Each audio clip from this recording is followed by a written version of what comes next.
Hello, everyone. Welcome to another amazing episode of the Shaft podcast. Um, on this episode, I'm going to do a lot of things, and pardon me if you see me out of character. But first of all, you have the opportunity to meet the team that made the most important final at the World Universities Debate Championship, which is the Masters Grand Final. If you disagree, you can argue with your battery percentage and also argue with the type of phone you are using. But either way, we should all be good. On this episode, we would be having a very interesting conversation with someone who is an amazing individual, has been prominent within the African debating space, and throughout the years has risen to gain prominence in coaching, grooming very talented and young minds within the African space as well. He's tabbed, seed, spoken, won, broken, and these days he comes out to do competitions for fun. But even in that state, you'd see his handiworks so prominent within spaces within the African debate circuit that you are able to clearly tell that this person is influencing things in the right direction for the African debate community. And so, with me on this episode is Mason Mafosa, who most people would call Coach Mace. And that in itself is a signature name that we'll talk about in a little bit. But, Coach, you're welcome. Hey, everyone. So I don't appreciate people calling me Mason. I don't know why. Every time I say they're like, "Oh, that's your name," I'm like, "Yeah, that's my name," but Yeah, but only the that's your government name. can call me. Only the government is allowed to say Mason. Everyone, Coach Oh, Mace. yeah, but that's like there are very few people I know who are called Mason, right? I think you are probably the second or the first person I heard use that name. So And I have, it's do you know, like I have like four people on my contact list called Mason. really that's Yeah. weird. Is it? Do you get their contacts because you rarely find No, somebody like that, and so you have to collect we, their we actually contact when you went to the meet same them? school. What? How? We actually went to the same school. Yeah. It's That's crazy, man. yeah, that's like these coincidences rarely happen. How do because I've never had a Mason in any of the schools I've attended, and you had four in one school. Hmm. Like you guys did a draft, and God said, "I'm putting all of them in one school for you." I know, right? It was like, okay, all the Masons to that school. But I nearly asked us for this episode to put on the shirts that we bought and wore for the Masters Grand Final, just so that people would see the partnership continuing. But then I thought about it and I said, no, we don't want to pepper people too much. So let's just lead them to have the fun that they want to have. But yeah, for those who don't know, when we finally made the Masters Grand Final at Vietnam WDC, we went out and then we bought a pair of shirts and a pair of shorts and then wore them for the Masters Grand Final. And it was really nice. We twinned in the final and lost. So we twinned in our losses. But yeah, Mason, how have you been? How has post WDC life been, like resuming work and all that? To be honest, I think I have been great, Yeah. but I didn't stop doing like the debate things because like the day I got back, I still had to do coaching, but also like the university that I went to, they were like, Yeah. "Oh yeah, guys, we need to do some debates just for fun." So I just still continued debating, and Oh. now I'm like seeing this weekend, next weekend, the other weekend. So like the whole of like this month is just like packed with debating. So I've been great, yes, but I haven't rested from debating. So it's just Uh been like debate back to back. So Let me give you a yes, I don't. special welcome to my world, where whether I'm on break or I'm working, it's all about debate. So But at least you're getting paid. This is the thing. there's You're getting paid for all those things. For me, it's just from the goodness of my heart. I'm like, okay, because I why mean, why are you undermining my charity work? But yeah, that's really good to know because even when I was at Vietnam, I was still doing some coaching sessions. And it's really good. Like you look at people like you, Macheria, Erasmus, Erica Samoa, um, like Shabil from Uganda. You look at Okoko James. There are so many names. I can't even list all of them. And the kind of dedication, commitment you have to developing young talent in debates and within the African space. It begs a single question on my mind, which I've been trying to untangle in the past few days. Why do we do this, right? Why are we so invested in trying to change people's minds, in trying to equip people with these unique set of skills. What do you think is the reason why you do this? Because maybe people may have varying reasons, but why do you, as an individual, put in this much effort and this much dedication just to equip people with those same sets of skills?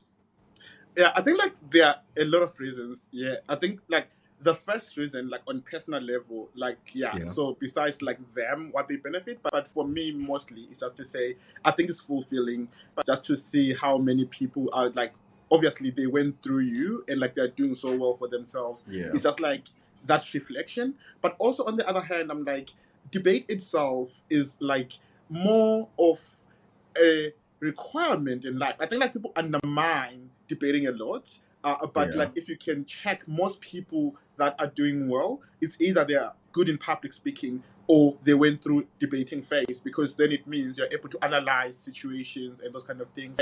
So I think yeah, because like the world that we live in is kind of evolving a lot, so it requires people that are able then to scrutinize the environment that they find themselves in and those kind of things. So for me, it's more fulfilling to say I'm able then to teach people how to like probably like obviously if you see something, just like don't agree on surface level, just question those things yeah, before you make like that decision. So and most of the times when I do coach, my coaching is not just like I coach you to go and win, but also yeah, it's coaching that is like linked to life experiences. So if you happen to see these things in real life, how do you then react to like those kind of things? So I always tell kids that like, look, there's a difference between debating to win and yeah, also like putting yourself like, in the real world. Because for example, if you go for an interview and they ask you to defend something that is extreme, are you going to defend it? In those kind of yeah. situations, so like you need to question yourself in those kind of abilities. So for me, it's just like to say I teach people like how to react, when to react, when they go into like the real world. So it's kind of fulfilling if like they have like that skill. This answer a lot of people may not know, but holds a lot of things that I'm going to be exploring in a bit. So first, let's double down on the initial question I asked. You mentioned that you do this because it's fulfilling and that you potentially help someone to become somebody. And I think you at this stage have seen that happen a lot of times to get proof that it actually occurs. There are a lot of your kids who are in Ivy League schools, who have gotten scholarships, who have gone abroad, who are doing amazing. A lot of them equally coming back to coach the national team in Zimbabwe, and then even helping their subsequent debaters for the national team, even doing far better on the world stage than some of them themselves did. But why specifically debate? Because you could do the same thing and have that same fulfillment or similar fulfillment in football. You could do it in chess. You could do it in basketball. You could do it in so many other things. Like I can't continue the list. So why debate? Why is it unique for you when you get that experience through debate? Because you, as an individual, I also know, have multiple interests in other things, especially growing up, you had diverse interests. So, what was it about debate that made you settle on and say, if I wanted to get fulfillment out of all the things on my list, it is through debating. And if I want to leave a legacy of some sort and fulfill myself by empowering people to define their future, it is through debate and not any of these other things like sports, football, whatever that was. What is it about debate that nudged you towards that decision? Yeah, I think like fun fact. I don't know if people know this. I think some do. That I Yeah. used to have an athletics academy before I had a debate academy. So like Okay. when I was back in like around, I was like finishing my A levels. And then I'm like, oh hey guys, because I was an athlete in high school, so I used to run. Yeah. I think people don't believe, but that's the truth. I mean, I I used to mean, like hold on. Will you blame them if they don't believe it? I will blame them because they are judging, but yeah, that's the thing. So yeah, I used to be an athlete, so I used to Yeah. do like sprints and like like the field events. Yeah. So and also I used to do debating as well in high school. So like those are my two Okay. majors. But I also used to do volleyball. But when I finished high school, I'm like, okay, I think I want to continue with athletics because I was in love with athletics that time. But that Yeah. time I was still in Zimbabwe, so it was easy for me to just like make that decision and say, hey, I can continue with athletics and have like an athletics academy because of like the people that surround me in my community. So it means we can Okay. come together, we can train together, we can do things together, and those kind of things. And that was plausible then. But looking at relocation to say if I'm coming to Australia, then what it meant was if I continue with athletics, the athletics then will impact the people within like the Australian communities, because it's very difficult for me to run an athletics academy in Zimbabwe when I'm here.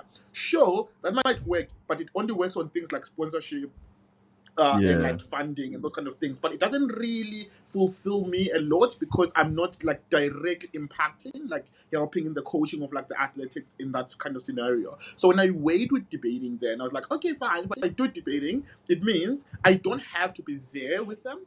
For me to continue impacting their lives, so it means we still continue. And fun fact is like, I always argue with Eze on the idea of like who was the first person to do online debating, Yeah. because Eze always says, "Oh yeah, we used to do like WhatsApp debate long before COVID." I'm like, "Yeah, we also used to do the film because like 2017, 2016, we already had WhatsApp debating. We already have like WhatsApp coaching, those kind of things. So our coaching was directly online, but Yeah. it was not Zoom, it was not Discord and those kind of things. So for me, debating was a choice because of like access to say I can easily still impact those people regardless of where I am located. But with other disciplines, I need to be there for me to be able to like impact them and like contribute meaningfully. So considering like those three sports, volleyball and athletics were on the side. And yeah, as you can see, I think I stopped doing athletics, I've stopped doing volleyball. My life is just like now revolving around debating. So yeah, that's the reason really. Yeah, this is an exclusive gist. Like lots of people don't know Mason did athletics. Mason was into volleyball, and then he had to make a choice. So if I'm getting you right, the choice was more practical on two things. Which one was feasible to operate while you had moved away from Zimbabwe into Australia, and also which one could still allow you to directly impact your native country, Zimbabwe, without necessarily having to go through a lot of struggle in finding sponsorships and stressing around those things, which then like I now get like the meaningful aspect of it, because then it wasn't just about an activity to empower people. It was ultimately about who were the sect of people you were empowering, and was that empowerment leaving something that you could look back and then be proud of, that I empowered the people that needed my help the most, or the people I am most connected to in terms of identifying with them, and the things that they needed to achieve. Like big ups to you, because I look at you and looking at Royalty Pact, which is your debate academy, and how far back you've gone, and the kind of strides you've made even with the Zimbabwe national team. And it's like people don't know, because they don't see the back end of what you have to be doing every single night in determining what is the right material to teach, in finding resources to compile, in aside your main work, coaching kids, having individual attention for every single person's weaknesses, because there's a diversity in the struggles that they are facing, and the points of improvement, trying to figure out what's the best way to gel a team that you are now freshly putting together. Like I because I've seen these things in coaching, both with Team Ghana and also like in the work I do right now. It's like you look at people who are doing it consistently for all these years, and then you ask what is the motivation, what is the energy, where do they get the drive from? And that leads me to my next question. What is the point that, let me rephrase this question. Have you come to a point where you felt, am I is it worth doing this? Like there's so much stress, there's so much pain, there's so much burden. Is it worth doing this? Have you come to a point where you'd have to decide between keeping on and dropping it? And in those moments, what have been the motivation? What have kept you ongoing? Yeah, I think it's funny because I think like this happens every year. Like literally, I Yeah, think from 2019, it comes a point. I think 2019 mostly that's where I was trying to transition and better myself. yeah, Like I'm like, okay, I have work, I have uni, and now I have like debating. I'm debating myself. Like at uni, yeah, I'm trying to better myself. I want to be, I just want to win trophies that time. At the same time, I have like people that I have to be coaching, and so that's like yeah, kind of a lot and like mentally draining. So I was like, okay, is this worth it? But then I was like, the motivation part of why I still continue is the yeah. reflection that I have from parents, because Okay. when a parent comes to you and say, Mason, I'm so grateful. Like my child, I wasn't able to do A, B, C, and D, but now my child is like doing very well, not just only in debating, but I'm talking about academics. I'm talking about like them like having like the confidence and like, they're just doing so well. Like, parents are just like coming in. One parent even asked me and say, what do you gain out of this? Because we Yeah. don't pay anything. Like our kids just like say, oh, we have enrolled in RIPDA, and then oftentimes I communicate with parents, but here and then. So parents are like, why are you doing this? What do you gain from that? I'm like, I don't gain anything like in terms of like money or that kind of thing. But I think like the outcome, like seeing that your child is doing well, and you Yeah. coming to tell me that my child is grown, I think it's something that probably it just leaves some things on your heart. You know what I mean? Yeah. So when I think about giving up, I think about like those parents that have come to me and say we are really grateful. I think about like some of the students that came to me like when they just like said, Mason, we don't have anyone that Yeah. probably like believes in us and those kind of things. And obviously. I would just say this, for example, like one of the speakers that I started training in 2019. That time he was telling me that even he was not in the school team, like his school team, like his Yeah. school did not believe in him, no one believed in him, and all kind of thing. I'm like, hey, just relax. You just like have to just focus, and then we train. Recently, he was in the PADC finals. I'm like, hey, like that's something, It's just like contributes, like like Yeah. how far that person has Yeah. gone. Yeah. So Yeah. for me, it's just always to think about like the other people that have gone through, our coaching and like is it worth to give up? So it's Yeah. always about like, is it worth to give up? Because Yeah. I'm like, I can give up. Like literally today, I can just like say, okay, I think I've done enough. Wow. I have to focus on my work. But then I think about the students that I have right now. So I have like about 40 new students. Like some of them you've never done debating before. Yeah. Some of them are very new to debating. I'm like, if I do quit, what's the like? How will they feel? Like those kind of Yeah. things. So it's always not about for me what do I benefit, but also it's about like those students that I actually want to empower and see them grow and becoming better. So it's kind of Like difficult to weigh up there, but you just asked a question that changes completely the perspective with which people should start viewing like journeys, right? Because usually we ask, is it worth to continue? Okay, we forecast how difficult it would be, how painful it would be, like how painful it has been, and then we ask, is it worth to continue? If it's not worth it, just bounce. But this question you ask right now is a flip of that, which is it worth to give up, right? And I mean, we would have to clarify this in a bit because people may confuse this with the whole thing about sunk cost, such that even when you're at a point where you have to give up on something and it's not working, you look back and say, "Oh, I've worked so much, I've put in so much effort, and so I shouldn't give up. I should even keep doing it, even if it's not working." This situation is about a situation that you clearly know has results, but you equally know there are significant pain points that you reach, and then you ask, like, this is this my tipping point? Is this my breaking point? Can I keep on going with it? Right? And so it's not like a situation about you're doing something that's not working and then you should consider whether or not you should let go or not. This is something that is clearly having impact on people. Like you said, this is something that is clearly benefiting society. You are seeing the results because the nice thing about debate is you can see people improve.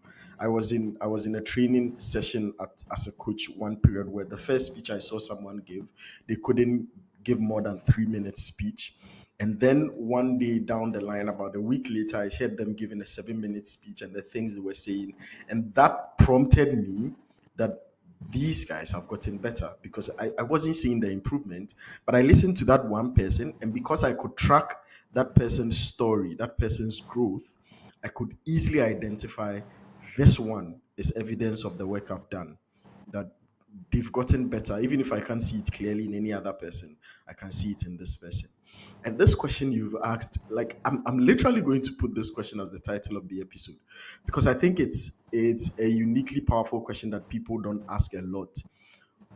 Is it worth giving up? Is it worth giving up, as in not about the pain, but about the people you are going to cost, in terms of people who you have the potential to help, in terms of people whose lives will change at the hand of the work that you are doing? And this clarifies a lot about why somebody may say you are a masochist, because you go through the pain every single year and you still do it. Because I don't understand. The question you're asking yourself is not whether or not is it too painful to stop. It's whether or not is it worth it to give up on it at this moment in time. You've touched a bit on your move from Zimbabwe to Australia. A lot of people know that you've moved. A lot of people do not understand the motivation, the context, the circumstances under which you moved. And I mean, you yourself said you still want to do things in a fulfilling way, and that fulfillment is tied to implementing it in Zimbabwe. So there is a good understanding to believe that if you had your wish, you'd be in Zimbabwe doing everything you want to do and finding that fulfillment. So why the move to Australia? How did that happen? What is the motivation? And you've spent quite a number of years in Australia. Is there a plan to move back to Zimbabwe? Okay, I think like this question is very tricky in the Yeah. way that like oftentimes when we finish high school, like there's that kind of we should say I want to go to a good university, Yeah. and all sorts of things, that kind of Yeah. chat. So that time, I remember when I was finishing school, like all my friends were like, "Oh, you're applying to the US," someone like applying to the UK. So I'm like, "Why those countries? Why not try something new?" I remember like I had to try. I tried Scotland. Yeah. I tried Canada. I tried Australia. I haven't tried Ghana. There's Wow. there's a scholarship by MasterCard? Mastercard Foundation. Is it called Yeah. KNUST? Yeah, there's MasterCard for KNUST Yes, for international I applied for students. that KNUST So you scholarship could through have been a Mastercard Foundation. KNUST student. Right now, I would have been a world champion. I'm telling you, I would have been a world, I would have been a world Wow. champion. So yeah, I applied to KNUST through Mastercard Foundation, but then Yeah. I got admission for a Yeah. KNUST, and then I got admission to Western Australia. So then I had Oh, to okay. choose in that situation. I'm like, okay, Ghana, but why Ghana? Ooh, so you So it's like betrayed KNUST. Not that I KNUST didn't didn't pick betray you. KNUST, You and betrayed this is the KNUST. thing. If I had known the debate, like motivation from KNUST, I would have been in Ghana right now. Probably I would be, PADC what's this country? champion, world champion. Uh, my friend, I would have been a national champion, PADC champion, world champion, Yeah, national CA, swear. PADC CA, world CA. I would have done a lot, to be Yeah, honest. I think the reason why I'm saying that is because if I'm comparing like both debate societies, yeah, yeah, yeah, KNUST yeah. is better society than my union. But anyways, back to the chat on the moving part. So yeah, that's the first step that I took, applying Yeah, to universities, different yeah. universities. So I got like different admissions. I even got like South Africa, I got Scotland, so the first motivation for Western Australia was that like already I had my family here. So my sister was already in Western Australia. So I was like, okay, I think it's quite easier than for me to just like move to Western Yeah, Australia where I know someone at least. So that like sometimes like when things like don't go your way, you have like someone that you can fall onto. yeah, So like rather than going to a country where you know no one. So that was the first reason. So when I moved to obviously when Australia, my intention was just to come and study. So I still had the vision to stay in Zimbabwe. okay. Obviously, if Zim was good in terms of like the economy and those kind of things, I would have studied in Zimbabwe. But now thinking of like if studying in Zimbabwe meant a lot for me, because coming from a humble family, Yeah, where it's kind of difficult. It's just difficult to go to like those kind of top yeah, universities in Zim unless maybe if I get a scholarship. So I just thought like the only way I can sustain myself is go to a country where I can probably work yeah, and better myself and become better. And probably it was a good decision because I don't think World Pact would be meaningful if I yeah, was still in Zimbabwe because oftentimes what makes us function and what makes us grow is like the funding. yeah. Most of our students are from like families that are not as Wealthy. Yeah, rich, so it's kind of difficult for them to fund their students. So we then pitch in here and then and say, hey, we can help. But I don't think that would have happened if all of us were just there like in Zim, and that's probably going to be difficult. So I think like that was a good decision. So yeah, I do have plans really yeah, of going back to Zim, but not now. I think like probably once I've done well for myself and I'm like, okay, I think now I'm ready. So even though I'm not going to Zim like anytime soon, but I still think I still do a lot for yeah, Zim. Like I do quite go for holidays twice, Yeah. thrice, because I still have Yeah. interact Yeah. with the Yeah. Yeah. Yeah. students. I take kids for the world championships. I do a lot, so I still have to go to Zim. So I still impact Zim Yeah. either way, whether I'm there or I'm not there. So for me, it's still like a win-win Yeah, yeah, yeah. situation there. I mean, Yeah, that's a good one. But do you miss like when you go back to Zim? Do you when you go there for a few weeks? Like, do you miss things that you see? What are things that you see around that you miss? That like, oh, I wish this was in Australia, or I wish I could carry this thing with me to Australia. honestly, I don't miss the country or the Yeah. environment. I just miss the people. So I'm just like, if I can Okay. take my friends to Yeah. Australia, that's Oh, enough. yeah. I think like That's the true. the main thing is like I think probably what makes the community good is like the people that are there. So Yeah. for me, it's Yeah. just like the Yeah. people because everything that is in Zim, except might be like if I go to the rurals, I'm like, oh yeah, like there's a farm, there is this kind of things. But I was not a farm boy, so I wasn't Yeah. like that person that loved going to the rural Yeah. areas. Anyways, I Yeah. still Yeah. love to stay in the city. I'll just like I'll lower my voice. My grandmother is in the house, but I used to like fake sickness if it's time to go to the rural areas or to go to the farm. I'll just pretend like I'm sick, or I'll just say I'm going to the library. I have exams, so those kind of chat. So I used to make sure I find reasons for not going to the farm. So for me, that's the only thing I that I can would say I that's would crop is this different in segment Zim. of the episode and email it to your grandma. Like, No, no, no. yeah, yeah, she yeah, yeah. will But she'll start to make me dig here. like that's really true because eventually you look at like your environment and it's all about the people around you. Like the joy Yes. exists within the people because the same place can be so dull depending on the people that are around, and the same place can be so exciting depending on the people that are around. But then let's come to the real world. The answer you gave that I said held a lot of things that would unpack in a bit. We've come back to it now. You've mentioned that debate empowers people to interact with the real world, and you're not the first person I've heard say this. A lot of people have said it in several ways, and like a lot of us ask, what is an activity that you do indoors? Prep, read about a bunch of articles, learn how to talk, learn how to convince people, learn how to think and hold a lot of information. What has that activity got to do with your interaction within the real world? And so it begs the question, what is it about the real world today that makes debating that important in it?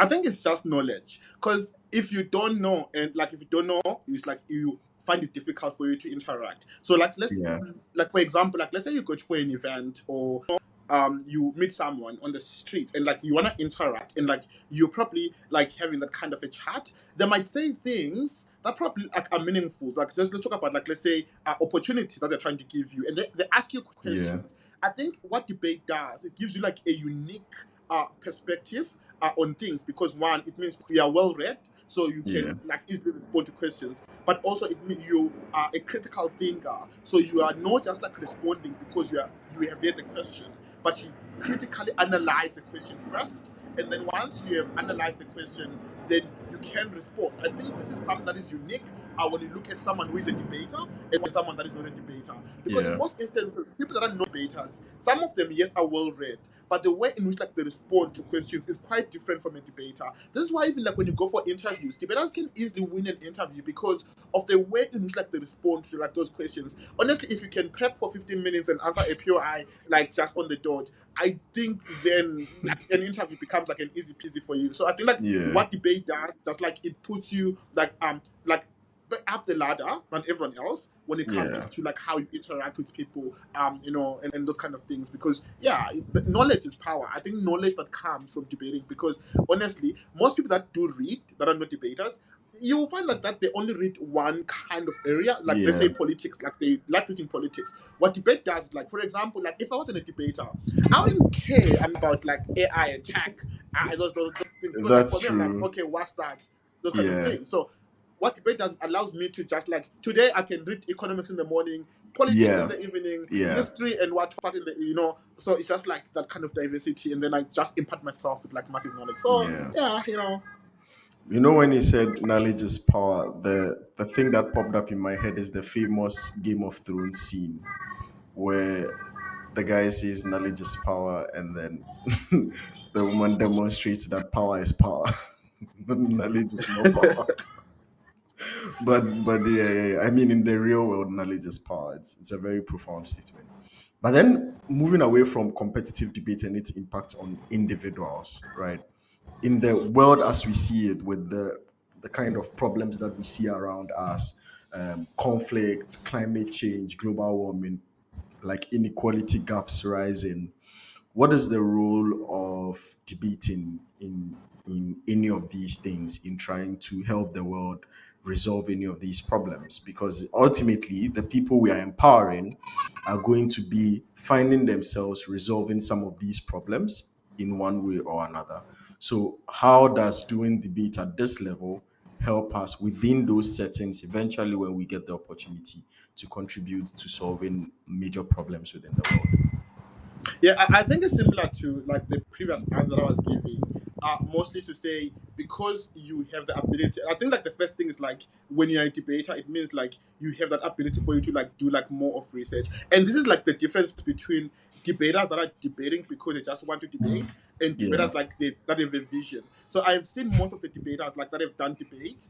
Some of them yeah, still do debating, but you can see them in spaces where they go for things like summits and those kind of things yeah, where they do contribute. So like you have like people that are qualified in the field and they're asking young people, what do you think is the solution to this? What do you think we can do better? Those kind of things. So like debaters oftentimes like do contribute. So even if you have someone that is like probably like more of like maybe like they have a PhD in environmental whatever, then they're having a yeah, conversation with a debater, and like because the debater is able to challenge their thoughts and those kind of things, it allows them to then critically analyze like those situations and probably I know it's not easy to find a solution, but I think obviously debaters do contribute when it comes to the way in which like they can derive the solution from there. So I think like what debating does in most instances, it just like gives that kind of ability for people to be involved in those bases because it's not easy. I think like recently there was this summit in Qatar yeah, where debaters, I think like there was one debater per country. They yeah, went there, like it was, I think it was like really meaningful. I wasn't yeah, there myself, but the people that were there, when they explained how like they were contributing and like how meaningful the summit was, I think is something that probably makes like debate like more valuable because we are meeting people from different areas and like they share their different experiences and different thoughts. So yeah, even though we can't solve those issues, but I think like that contribution is meaningful as well, you know. So yeah. yeah. Just two questions revolving around this. Um, Someone said, Anam, when I had an interview with Anam, she said the unique empowering point for debate for her in her area of work was with empathy, because debate forced you to understand other people because you didn't know when in a debate room you had to be defending them. Debate forced you to know more about them. Debate forced you to evaluate their context. And so you could be much more empathetic towards how they do things and then how you interact with the way they do things as well. Do you see something like empathy a valuable product of debate, and especially within the context that we are looking at, like resolving major problems like conflicts, inequality gaps, like resolving world problems that are all boiling down to how empathetic do we feel towards each other? Do you think debate can be a tool that the world should start focusing on, especially in driving that understanding amongst each other? Because I think to a large extent, a lot of us end up in these conflicting situations because we do not understand the other person's perspective. And beyond this, I would ask a separate question about communication because I think that's much more broad and leaking into our everyday lives as well. But with empathy, how much of it is lacking in the world? And what way can debate contribute to generating that more so we can resolve some of the problems we are facing as well? Yeah, I think debate really teaches empathy on like different levels, to be honest. Because I've interacted with people from different backgrounds and different areas. Like, let's look. I'll just like try and make good examples here. So, like for Yeah, example, if you find like let's say two Americans, yeah, one is a debater and one is a non-debater. Ask them what yeah, they think about Africa in general. Like you will see the different response there yeah, generally yeah, because most of the times like non-debaters they just like say things without a filter, and they don't get like a chance to learn more about people. So it's kind Yeah. of for them, it's just like what they think or what they learned in school or what they see Yeah. in TV, and like that's probably like their surface level. And like, Yeah. what debate does then is like, because you want to learn, because for you to be empathetic, you need to learn about that person as well. You need to learn about like different people that you find yourself like that you can find in the debate room or even Yeah. outside debate room. Like let's just like say when you go for competitions, not even competition, like in real life. Like I think what debate does is like it teaches you to be empathetic like to people regardless of Yeah. whether like they are debaters or they're not debaters. As long as you're a human being, like how we should treat human beings. And I think this is very important Yeah. because when people argue principles in debate, it links back to their application to real life to say how do you treat human, how do you Yeah. maximize human dignity and those kind of things. So that comes from like the empathy as well. For me personally, what the debate did was like it changed the way in which I view life, because coming from a conservative country, I can't say, I think Zimbabwe, I can't say they're conservative, but I think they're not liberal. So let's say Yeah. like illiberal. I don't know if they're illiberal, but the idea then is like coming from those countries Yeah. that are not as liberal, where we I think like there's a lot of judgment to liberal Yeah. ideologies. So what debate then does is like it makes you engage with like those conversations, and then you understand like no, we were judging these people Yeah. like wrongly, Yeah. those kind of things. So you get to know more and interact more with those ideologies. So I think like what debate does is just like makes empathy accessible, because most people to have that empathy, they just like need to learn. So yeah, so I think empathy and debating, like they're correlated. So if more people actually realize that and involve themselves in debating, I think like the world will be much better place to So be. in essence, if we want to create a world filled with more empathetic people, everybody should be a debater. Yes. But the problem with that is like there is a lot of like sarcasm and violence in debating. So if you don't have a heart, Yeah, you will yeah. die. I mean, Because people can call you yeah, out that's anytime. the nice. I think that's also the nice thing about debate is that like there's a huge accountability based on the expectation that's placed on you. There's a huge sense of accountability within the debating spheres, and sometimes it even empowers us to carry it outside of debate into our real lives. Because if you're a debater, like you said, we expect you to know more about other people. And so when you ask, with using the same example you gave, when you ask an American debater about Africa, you're expecting much more constructive comments and much more constructive assessments of their thoughts. And so you expect more from them, given what they know, given the skills that they've learned, given the understanding and the empathy that should come with it. And so that also places a sense of accountability on everyone around, that you know that if you do the wrong thing, if you don't interact with people in a much more empathetic and constructive way, there are other people around who are watching who are going to call you out on it, because that is not the standards of debating. Those are not the ethics of debating, right? And so it's a much more unique thing. I mean, there have been several times where the debate community has been split on opinions and views, but in all those instances, usually what you see is that there's a concession to some degree and an approach towards the middle point about, yes, I understand these and these and these things, but I equally think you shouldn't write off ABC, which then shows you that like, these people are actually discussing something based on concrete information rather than just flaring narratives that exist around. Delving a little bit deeper into the empathy conversation is another twist about it around communication. Now, in the world today, communication is so important that we even teach it in the universities that we go. I learned communication skills for 2 semesters in uni when I went to first year. And I was told by my lecturer that it's so important that you learn how to communicate, because regardless of how smart you are, regardless of how good you are, how talented you are, if you are unable to communicate your capabilities and you are equally unable to communicate with other people, you are unlikely to be beneficial to the world, because you work in teams, and in teams you need communication. You equally need to sell yourself. How important do you think communication is, both on an individual level? Because these days, I'm saying this twisting into people's pain, but these days, we've heard a lot of trends about relationships breaking up because of lack of communication, because of improper communication. A lot of friendships twist around because of improper communication. A lot of workplace fights happen because of improper communication, and a lot of people miss out on opportunities because they are unable to communicate their capabilities and their preferences properly. So how important do you think communication has become, especially in the modern day? How important do you think communication will become in the future, given the rise of AI, chat GPT, and all these generative AI, transformative AI? And then finally, how empowering do you think debate makes us in our abilities to communicate?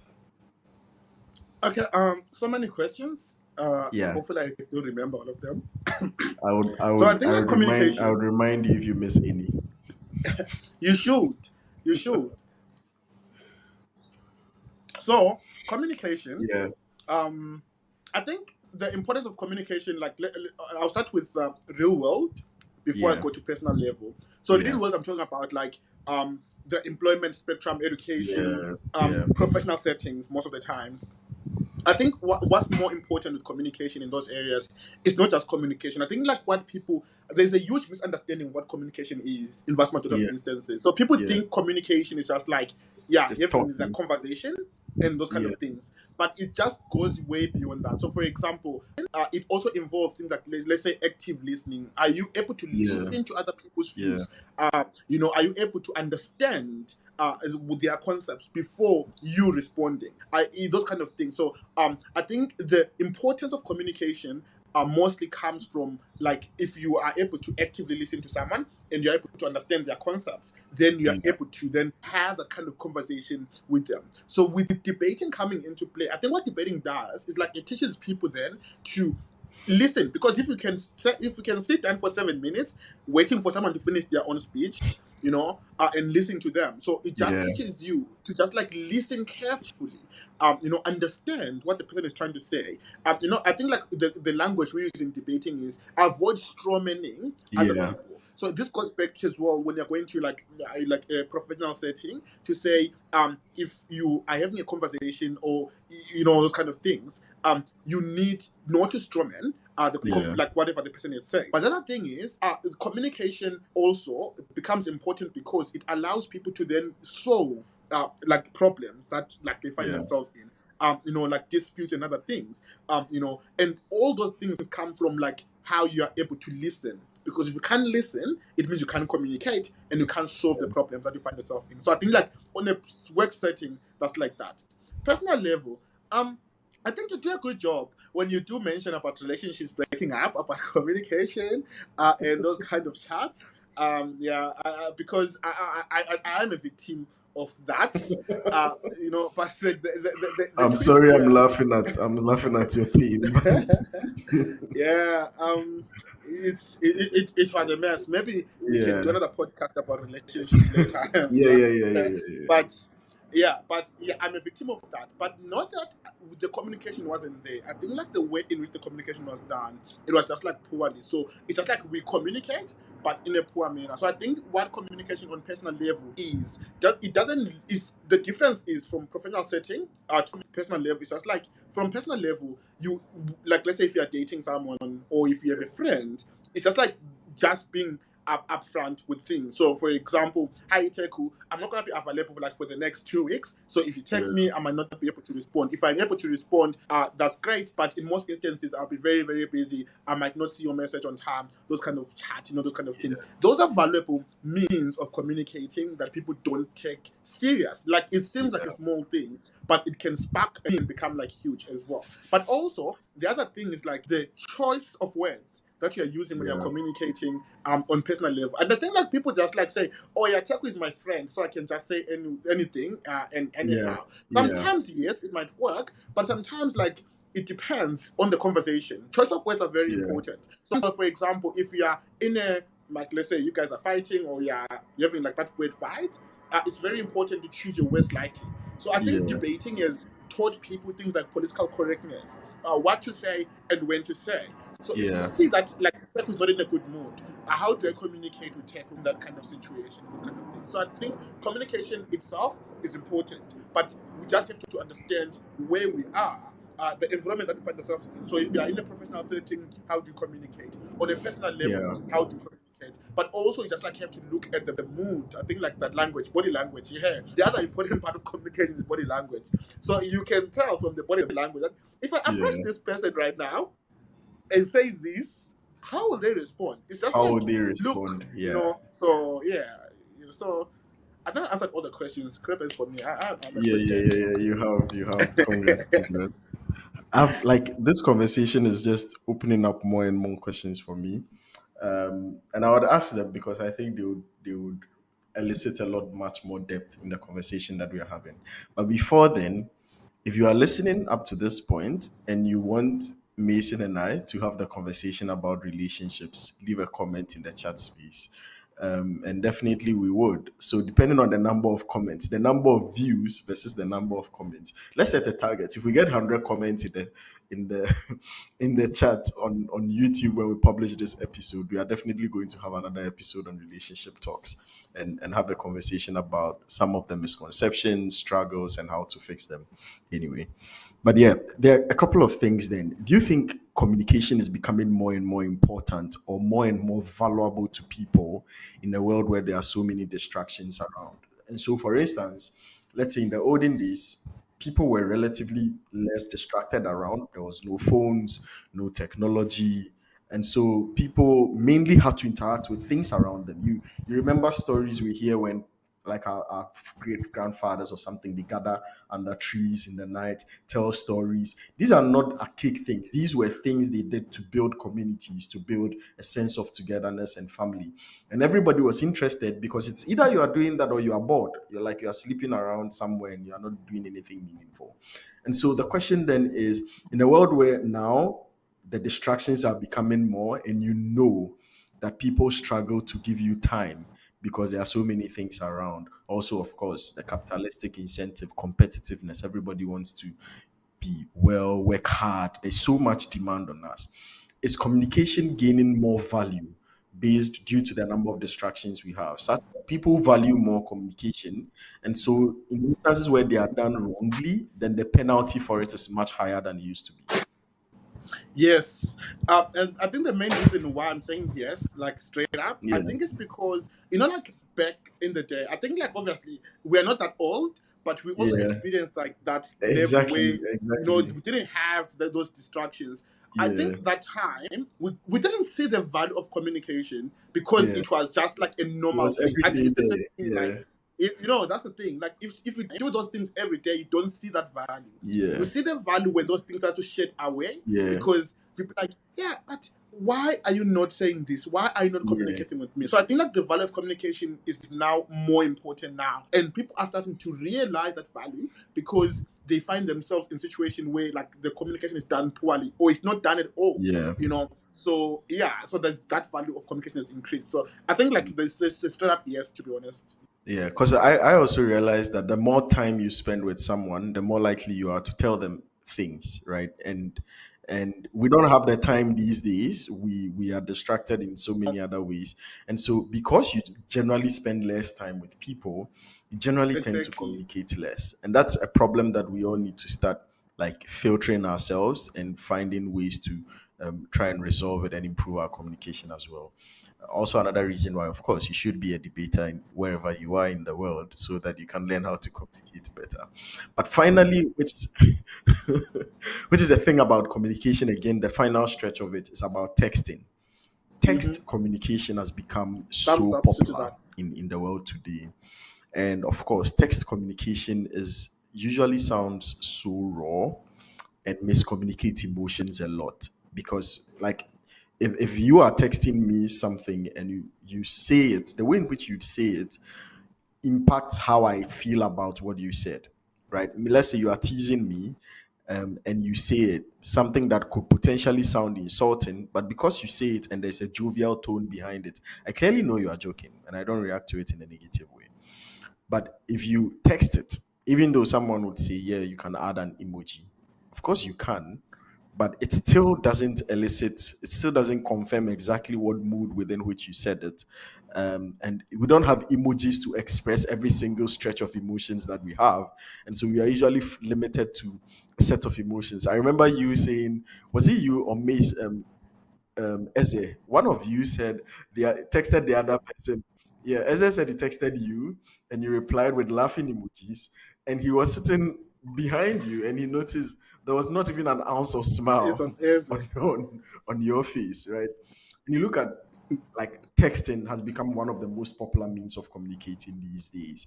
Is that also complicating the problem? Because then people decipher a lot of, because like you said, the words are very important, and in texting it's even way more important because every single word can mean so many different things in different tones, in different expressions, and in texting we are unable to add meaningfully the tones, the mood behind it. How much of a problem is that creating? And you yourself, which form of communication is preferable, especially in moments when you know your communication has to be clear and there shouldn't be any misinterpretations around it? Yeah, I think like when it comes to communication, and like I think like for me the preference when it comes to the clearer communication, Yeah, depending on where you are, probably most of the times it's a phone call, just to clear things up. I think yeah, probably people misuse texting. Texting is good, so I'm not gonna say texting is bad. I think texting is good, but it depends on the kind of communication that you're having through text. So we can text like like just basic conversations and day-to-day things, or yeah, asking you questions and those kind of things. But yeah, when it comes to things like, let's say for example, resolving problems, you having meaningful conversation, something like that is very important. yeah, I'll prefer like a voice call, or Zoom call, or anything that probably allows me to have like an interaction with you. It can be like a yeah, video call. Even a voice call is fine because I can tell from your voice how serious you're taking this, yeah, and those kind of things. So I think most people now are using text as well to have yeah, important conversations about work. Like you're talking yeah, about work, but you're texting, those kind of things. It might seem like it's okay because obviously it's faster. In terms of like and like you don't disturb people, they can respond whenever they are available. But the only problem is like you don't know like whether or not like that person is able to do whatever you ask them to do.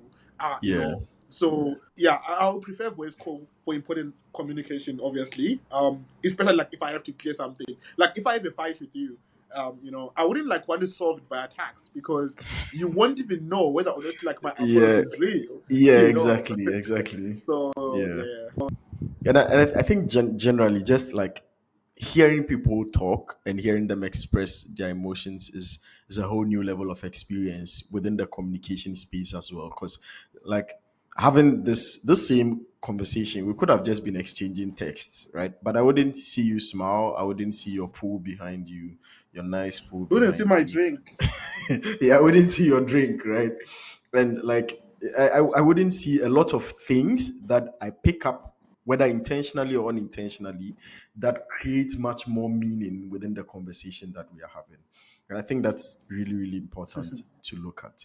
So we are getting to the final stretch of the conversation, which has been really, really interesting and very diverse on so many different topics around debating as well.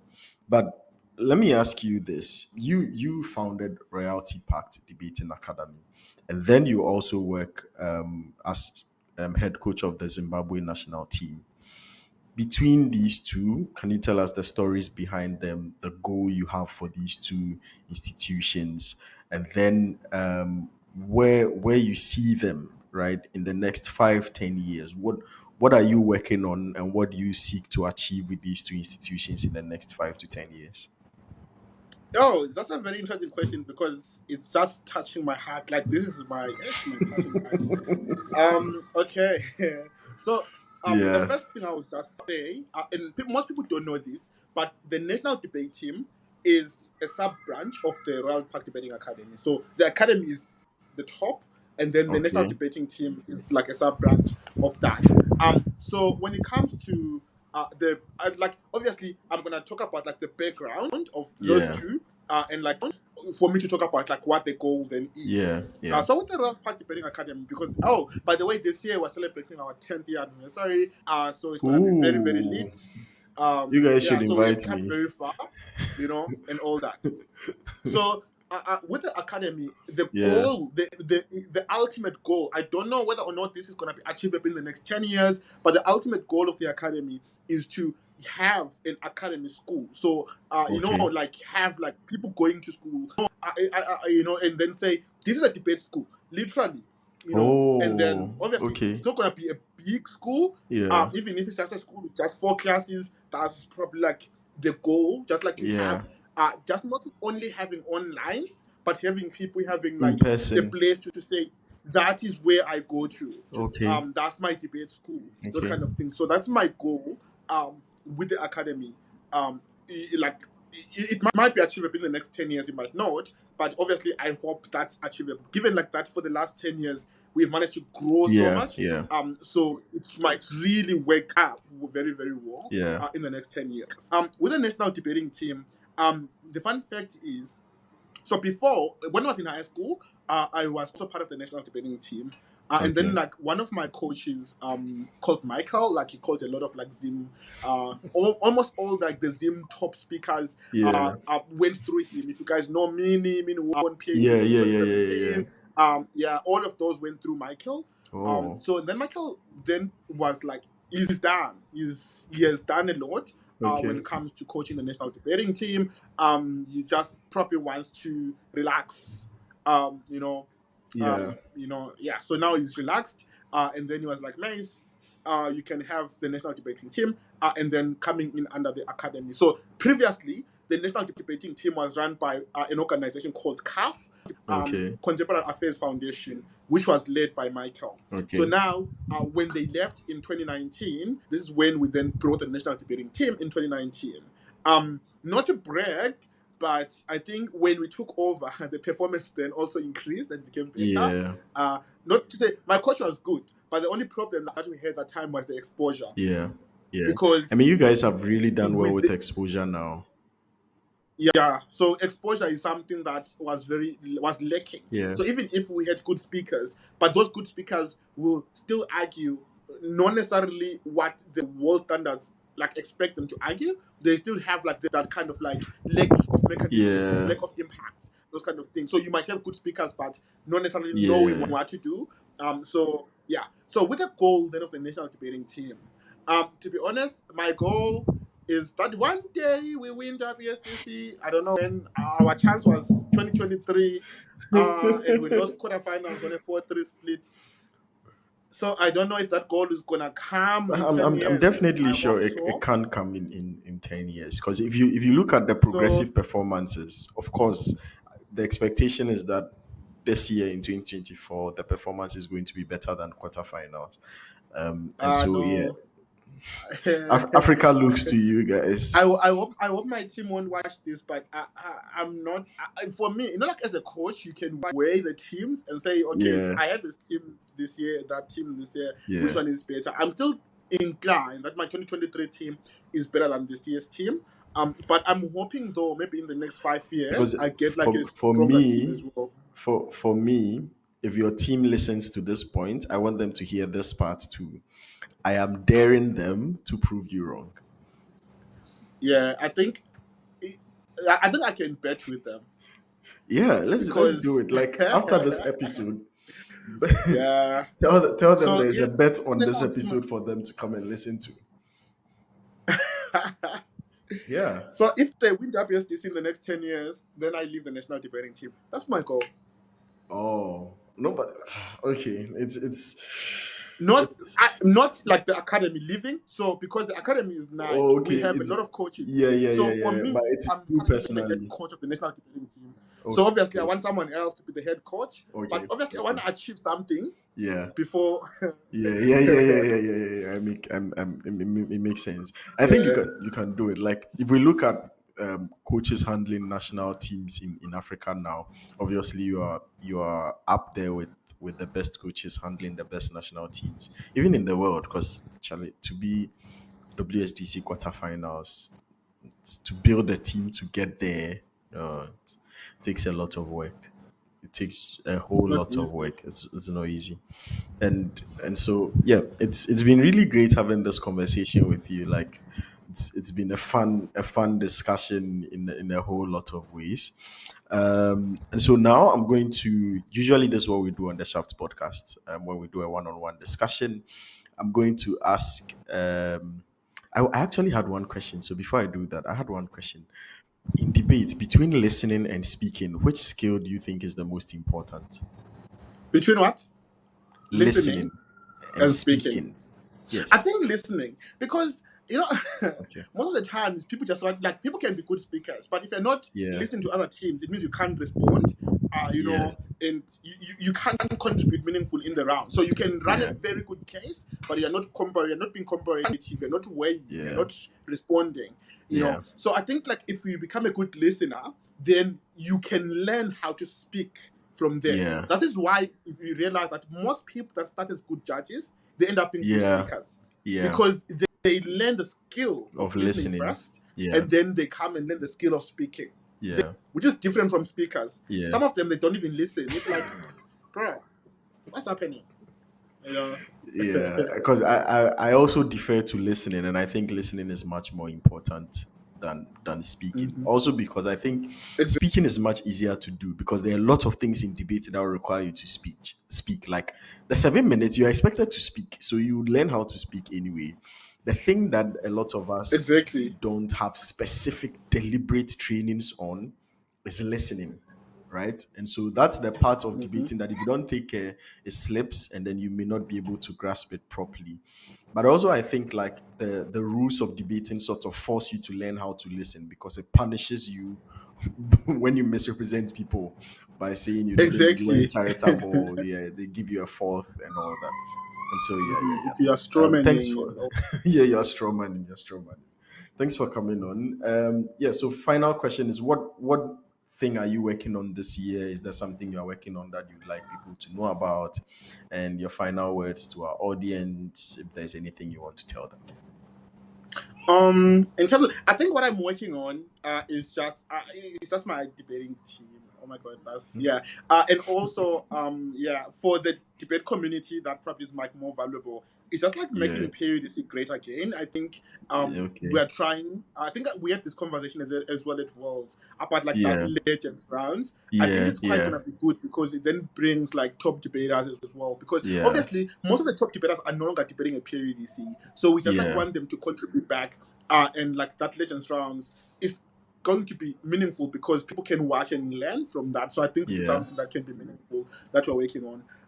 The other thing that probably might be meaningful that we are trying to work on. So we are still trying to see if it will work out very well. But we're trying to also like compile debate material. So we're not Yeah. creating new material. No, Yeah. we are compiling material. So like because we have listened to a lot of debate materials. Yeah. Obviously, we know that some of the material that people listen to is not that useful. Yeah. Yeah. Yeah. So We we are want to narrow trying to it down for compile, them. like, Yeah. narrow it down and say, hey, if you want to like maybe learn about principles, go and listen to Ashish Kumar on those kind of things. So we're still Yeah. trying to compile all that, and then once the list is ready, then we can release it to the public. Okay. Final words.